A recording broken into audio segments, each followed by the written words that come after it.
Allez, on regarde l'exercice 2 de ma feuille où je vous demandais de déterminer l'expression algébrique des fonctions linéaires suivantes. Alors déjà, premier indice important, ce sont des fonctions linéaires, c'est-à-dire que leur action consiste à multiplier simplement le nombre de départ x par un nombre fixé. D'accord? Alors qu'est-ce que j'entends par expression algébrique? Soit vous m'écrivez quelque chose de cette forme-là, c'est-à-dire, je vous rappelle, on commence par écrire le nom de la fonction. Alors souvent en maths on l'appelle f comme fonction, mais ça peut s'appeler g, h, peu importe. Ensuite, deux petits points, et on met ce qu'elle fait. On met son action. Donc là par exemple, on apprend que si on lui met un nombre x au départ, qu'est-ce qu'elle rend à l'arrivée? Elle rend le nombre x mais multiplié par petit a.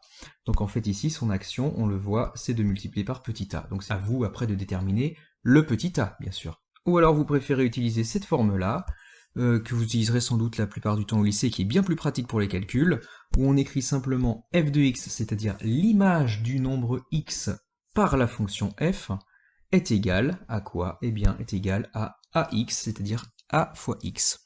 Donc là, on voit bien que l'action de la fonction est de multiplier par petit a. À vous de déterminer le petit a. Alors justement, première question, je vous demande de déterminer quelle est cette fonction f dont l'image de 4 est 9,5. Donc c'est presque, vous voyez, c'est un peu plus que x2. Donc là, ce qu'on apprend dans l'énoncé 1, c'est que déjà elle s'appelle f la fonction, et que le nombre 4 a pour image 9,5. On sait que c'est une fonction linéaire, c'est écrit dans l'énoncé, donc on sait que son action est de multiplier, donc maintenant à vous de trouver par combien. Donc là en fait la question qu'on se pose, c'est 4 fois combien égale 9,5 en fait. Bien pour trouver, il suffit de faire 9,5 divisé par 4. Soit vous restez comme ça avec cette fraction, ou soit vous écrivez que ça fait 2,375 puisque ça tombe juste. Voilà, je viens de déterminer le coefficient 2,375. Donc ça y est, là, on peut déterminer l'expression algébrique de f. C'est la fonction qui a un nombre quelconque x donnera 2,375 x. Ou si vous préférez avec la fraction, 9,5 quart fois x. Maintenant, pour ceux qui préfèrent l'autre écriture, et c'est d'ailleurs ce que je vous conseille, on va faire avec cette écriture-là. Donc là, on apprend dans l'énoncé que f de 4 égale 9,5, c'est-à-dire l'image de 4, c'est 9,5. Sauf que nous, on sait que f de 4 sera petit a multiplié par 4. À nous maintenant de déterminer le fameux petit a. Donc, plutôt que d'écrire ça, je vais plutôt écrire ça, ici. Donc là, ce que j'écris, c'est petit a fois mon nombre 4 égale 9,5. J'espère que vous suivez. Et maintenant, pour trouver le petit a, il suffit de faire passer le x4 de l'autre côté, et en passant de l'autre côté, il devient 1 divisé par 4. J'ai donc bien mon petit a qui vaut 9,5 sur 4, c'est-à-dire le fameux 2,375 dont on parlait tout à l'heure. Et donc ça permet de donner l'expression algébrique de la fonction f. On peut noter ça, f de x égale 2,375x. Allez, je passe à la question 2, où on a une nouvelle fonction qui s'appelle g. Elle est linéaire, elle aussi, et on apprend que l'antécédent de 8 est moins 10. Alors, antécédent, ça vient de ante, qui veut dire avant. Voilà ce que ça signifie. L'antécédent de 8 est moins 10. Ça veut dire que l'image, en fait, de moins 10, c'est 8, si on prend la phrase à l'envers. Voilà, et ben je vais utiliser ça. Du coup, c'est que g de moins 10, ça fait 8. Moi, ce que je sais, c'est que comme g est une fonction linéaire, je sais que g de x, c'est-à-dire que l'image d'un nombre aléatoire x par la fonction g donnera a fois le nombre x. Maintenant, à moi de déterminer ce fameux nombre a par lequel multiplie la fonction g. Donc en fait, g de moins 10, je sais que ça donnera a fois moins 10. Et c'est ça, plutôt que d'utiliser ça, moi je vais utiliser ça. Si vous voulez, j'apporte une information supplémentaire à mon équation qui est ici. Du coup, je peux écrire que a fois moins 10, ça fait 8. Et maintenant, si je veux trouver le petit a, il suffit de faire passer le fois moins 10 de l'autre côté. Donc le a, ça fait 8 divisé par moins 10. Et 8 divisé par moins 10, ça fait moins 0,8. Voilà, ça y est. Je viens de déterminer le coefficient petit a. Je peux donc écrire que g de x est égal à moins 0,8 x. Voilà, en gros, c'est une fonction qui multipliera n'importe quel nombre petit x par moins 0,8. Ok?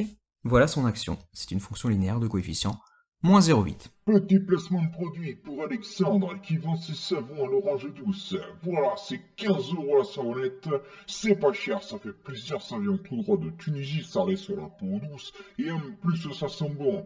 Et enfin, troisième question, l'objectif était ici de vous faire des rappels sur la représentation graphique d'une fonction. Alors, on cherche une fonction h dont on sait que la représentation graphique passera par le point de coordonnées 3, moins 5. Alors, allez, on rappelle, le premier nombre qu'on voit apparaître ici, c'est ce qu'on appelle l'abscisse. L'abscisse se place sur l'axe horizontal que je repasse actuellement en bleu. Et le deuxième nombre qui apparaît ici, le moins 5, c'est ce qu'on appelle l'ordonnée. Et l'ordonnée se place en se servant de ce deuxième axe, l'axe des ordonnées, l'axe vertical. Alors si on veut visualiser où est graphiquement ce point, eh bien il faut se placer du coup à une abscisse de 3, c'est-à-dire ici, et à une ordonnée de moins 5, c'est-à-dire ici, et vous regardez le point d'intersection entre les deux, ça vous donne exactement l'emplacement du point, je viens de le mettre en rouge, de coordonnées 3, moins 5. Qu'est-ce que ça veut dire? Que la courbe représentative de la fonction h passera par ce point.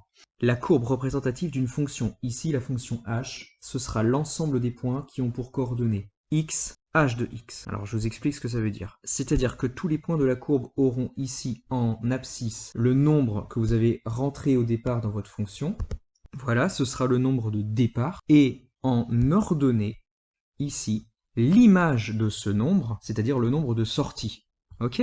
Donc en fait, avoir un point de la courbe, c'est avoir une information. Ça veut dire que la fonction h, quand on lui mettait 3, eh bien, elle a ressorti le nombre moins 5. C'est-à-dire qu'on connaît l'image de 3 là. Hein.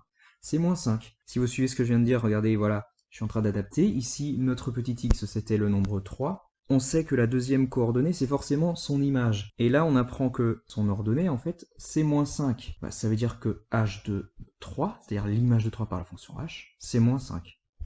Donc là, on a une information précieuse, c'est qu'on connaît l'image de 3 qui est moins 5. Or, on sait que la fonction h est, comme les autres de l'exercice, une fonction linéaire. Donc je peux écrire que h de 3, c'est égal à un certain nombre petit a multiplié par 3, puisque je sais que l'action d'une fonction linéaire est de multiplier par un certain nombre. Maintenant, le but est de déterminer justement ce fameux petit a. Donc, égale moins 5. Et bien pour trouver le petit a, c'est très simple. C'est moins 5 divisé par 3.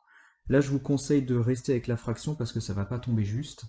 Donc ça y est, on peut donner l'expression algébrique de la fonction h. On peut donc écrire que h de x, c'est égal à moins 5 tiers de x. Pour ceux qui préfèrent l'autre écriture, on peut écrire que h a un nombre variable x. Elle donnera le résultat de moins 5 tiers fois ce nombre x. Allez, comme je suis sur ma lancée, je continue un petit peu. Vu que c'est une fonction linéaire, qu'est-ce qui se passe si je lui mets 0? Quelle est l'image de 0 par une fonction linéaire? Bah, moins 5 tiers multiplié par 0, de toute façon, peu importe le coefficient, 0 fois n'importe quoi, ça fera forcément 0. Donc ça veut dire que l'image de 0 par une fonction linéaire, c'est 0. Ça veut donc dire que le point de coordonnées 0, 0 appartient à la courbe représentative de la fonction h, forcément. L'image de 0, c'est 0, bah, quand le petit x de départ vaut 0, je vous rappelle que ça, l'axe bleu, là, c'est l'axe des antécédents. Alors l'image de ce nombre par la fonction h, qu'on va lire sur l'axe vert, l'axe des ordonnées, l'axe des images, c'est 0. D'où le fait que j'ai placé le point rouge aux coordonnées 0, 0. Et comme on sait, si vous avez suivi un petit peu mon introduction, que la courbe représentative d'une fonction linéaire est forcément une droite, eh bien là, je sais déjà que la courbe représentative sera cette droite que je viens de mettre en rouge. Donc en fait, pour une fonction linéaire, il suffit de connaître deux points, vous les reliez, et c'est fini. Et je dirais même il suffit de connaître un seul point, puisque toutes les fonctions linéaires passeront par ce point ici, l'origine du repère 0, 0.